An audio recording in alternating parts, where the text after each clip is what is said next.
Practice Listening Test 2. Section 1.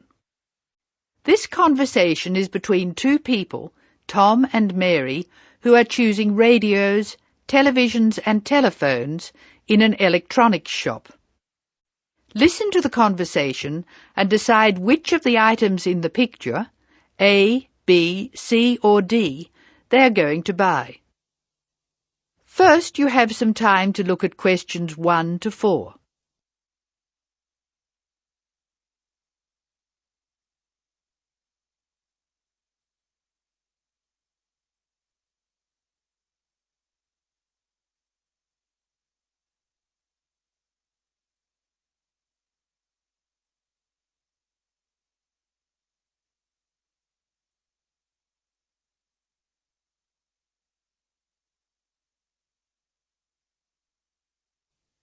You will see that there is an example which has been done for you. The conversation relating to this will be played first. Well, here we are. There's certainly plenty to choose from. I'm finding it hard to know where to start. Would you like to look at the answering machines? Let's start there. I like this one. We have a lot to buy, Tom. We can't afford to pay $129 for an answering machine. And we can't afford to pay $127.50 for the dual tape answering machine either. All right. We'll buy a cheaper one then. There's this one for $89, or the smaller one for $59.95. I like the square shape of the small one. It'll fit neatly onto my desk.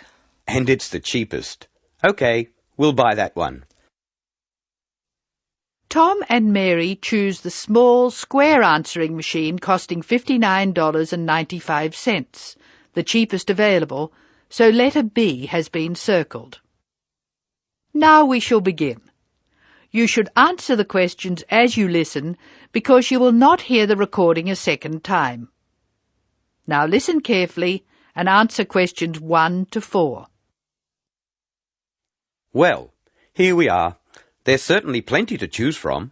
I'm finding it hard to know where to start. Would you like to look at the answering machines? Let's start there. I like this one. We have a lot to buy, Tom. We can't afford to pay $129 for an answering machine.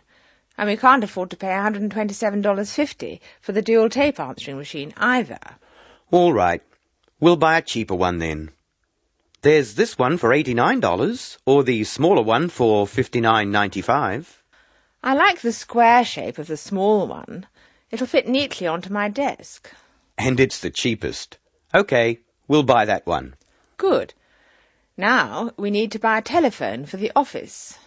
I'd like to get a portable phone. You know, one of those cordless ones. Are you sure? I think it's a good idea. We don't need another telephone answering machine, so we can look for a small one. I really like the one with the hinge in the middle. A folding telephone. Yes, that's a good idea. So we'll take that one.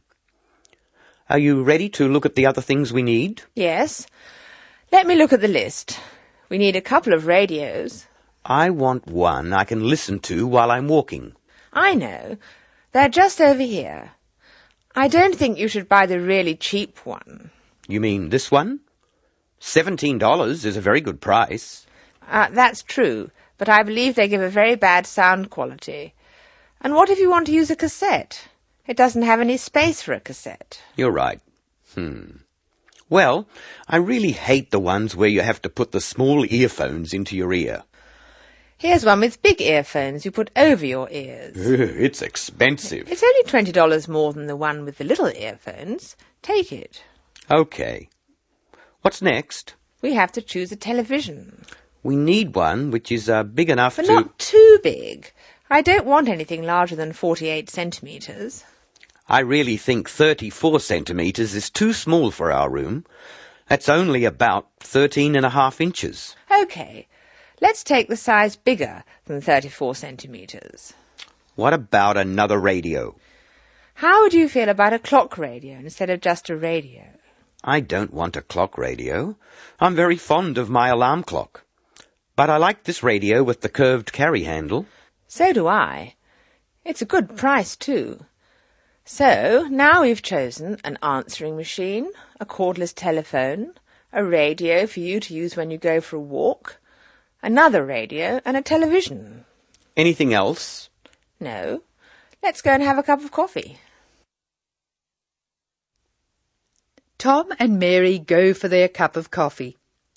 Listen to their conversation and be ready to answer questions 5 to 10.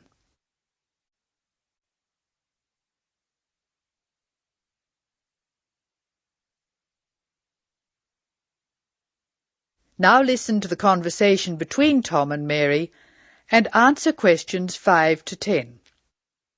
Write no more than 3 words for each answer. Shopping's hard work. I'm glad it's over.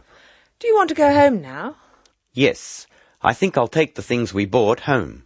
OK. I'll go to the office. I've got lots to do. I'll come back later, straight from the office. OK. I'd better hurry. My brother's waiting at the house to help carry the television in. Good. I hope he'll still be there when I get home. I haven't seen your brother for ages. No, wait. I forgot to tell you. I'll be late home tonight. I've got a meeting at 5 o'clock. When do you think it will end? I'm not sure. Still, I should be home by 8. If I think I'll be later than 8 o'clock, I'll call you. OK. It's nice now that your office is in City Square. You don't have to travel very far at all. I certainly appreciate it.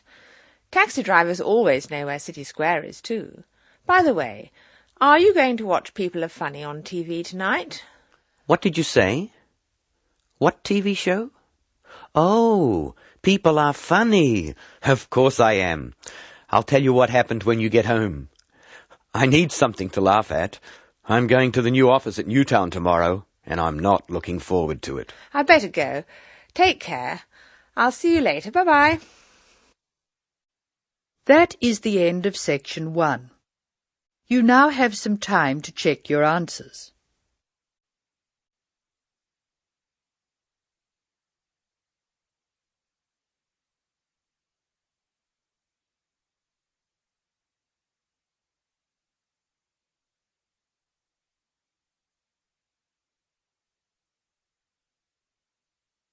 Now turn to section 2.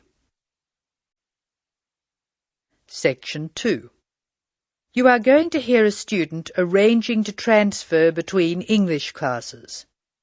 She is leaving a message on the language department's answering machine. The student's name is May Lee. First look at questions 11 to 17.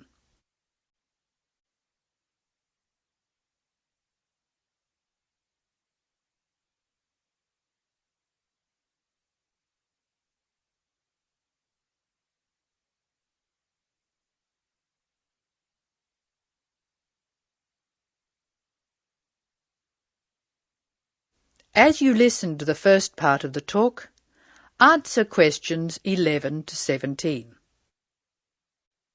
Hello, this is May Lee speaking. This message is for Mrs. Brooks in Student Affairs. Mrs. Brooks, I telephoned you last week and you told me to call back and put the details of my request to transfer on the answering machine. I hope you can hear me easily. I have the form here and I'll give you the information working from the top to the bottom. As you know, my family name is Lee, spelled L-E-E, and my first name is May. My student number is 002312. That's 002312. I'm in Mr. Anderson's class. You know, he's the one who helps out with the football team. The next part of the form asks for my address. I'll give it slowly. I live at Flat 5, 10 University Avenue. You probably know the building. It's just near the engineering school.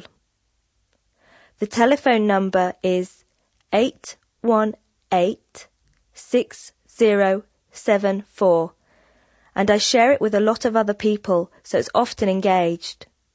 I'll give it to you again. 818-6074. I think that's all I have to put on this part of the form. I know you were curious about my reason for requesting a transfer, so I'll explain that next. Now look at questions 18 to 22.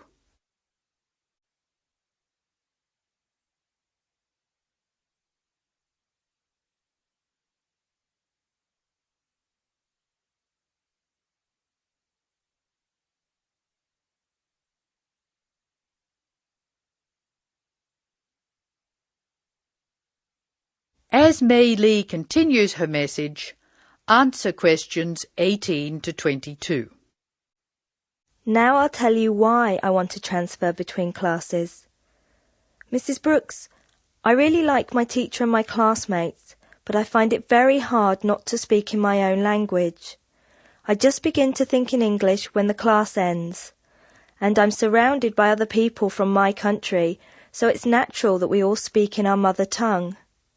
I have been looking around for a class where there are very few other people from my country, so I'll be forced to use English. The best class I can find is the evening class, which begins at 6 p.m. Most of the students in that class come from countries which speak Spanish, and I can't speak a word, so I must use English. I have an Italian friend in the class, and she tells me there are 2 Hong Kong Chinese, 6 Spanish speakers, and 1 Japanese student.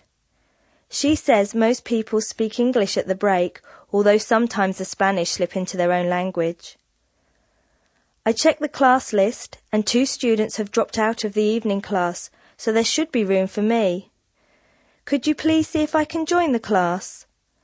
I'm not sure what the class number is, but the evening class I want is in room 305 of the Trotter Building. The class I'm in now is next door to the Trotter Building in Prince Tower, so it's very easy for me to find my way to the new class. I'm not going home until late today, so could you please leave a message for me at my friend Margaret's house?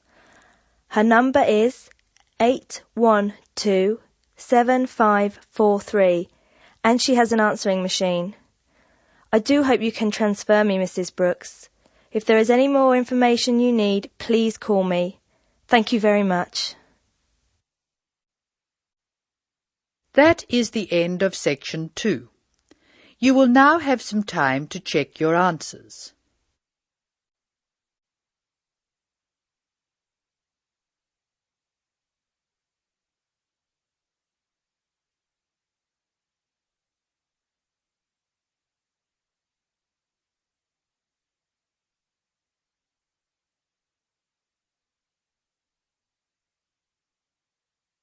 Now turn to section 3. Section 3. In this section you will hear a discussion between a tutor, Dr. Lester, and 2 students, Greg and Alexandra, at the end of a talk about music. In the first part of the discussion, they are talking about some of the students' favourite instruments and favourite styles of music. Complete the table showing the students' opinions. Choose your answers from the box. There are more words than spaces, so you will not use them all. You may use any of the words more than once. First look at questions 23 to 27. Note the example that has been done for you.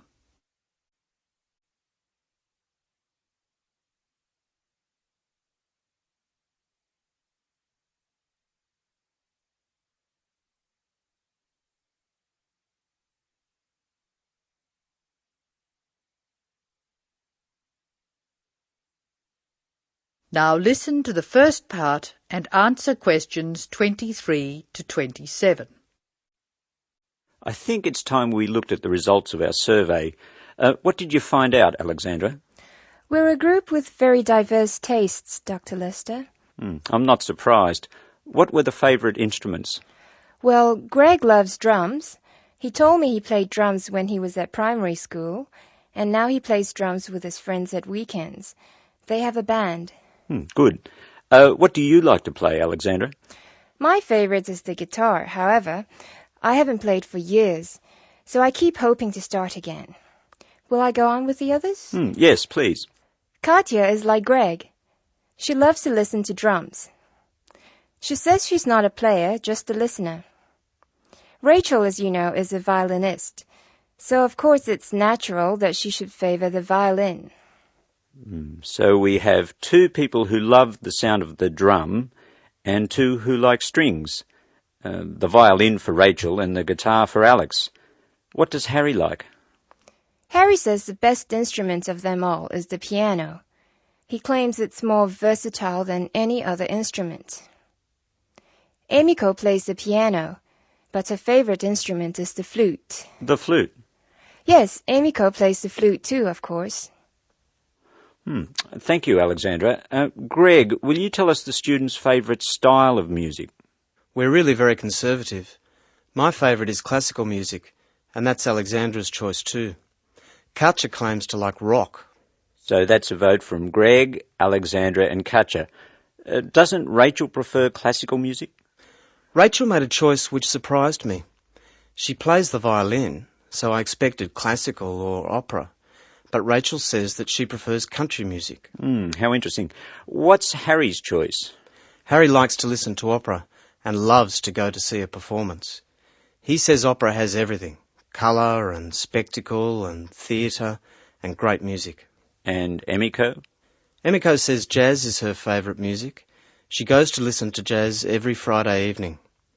She also likes opera, heavy metal, classical, but jazz is the best. Thank you, Greg. I wanted to see what you all liked so I could understand your musical tastes more. And I want to move from this to a discussion of the physiological effects of music. In the second part of the discussion, Dr. Lester will talk about the way music affects our bodies. Look at questions 28 to 31 first.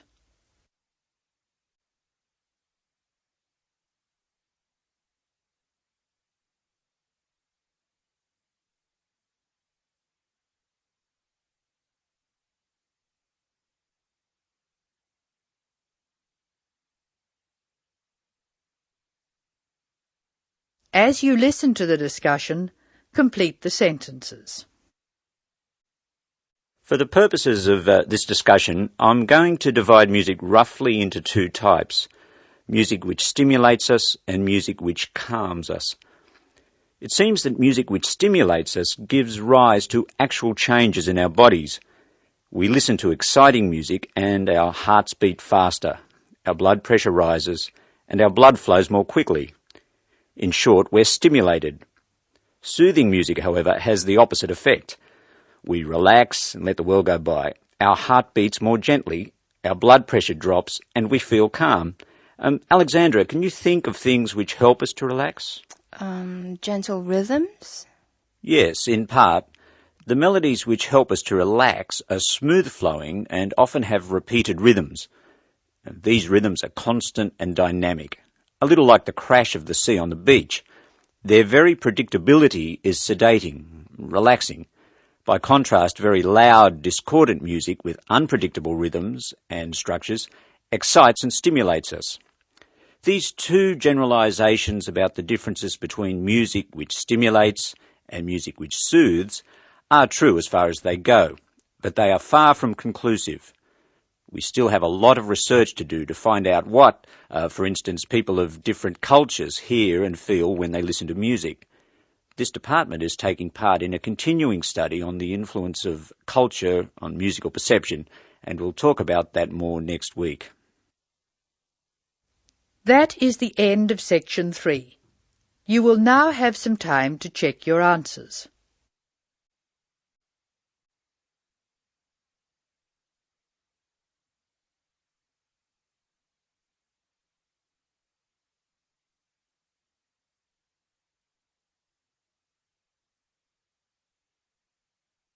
Now turn to section 4. Section 4. You will hear an extract from a talk about preventative medicine, specifically how students can look after their own health. Listen to what the speaker says and answer questions 32 to 40. First, you have some time to look at the questions.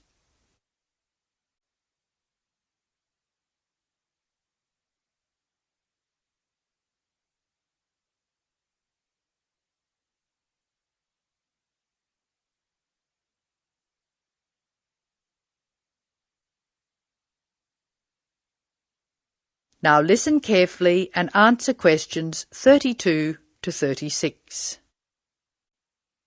Good morning.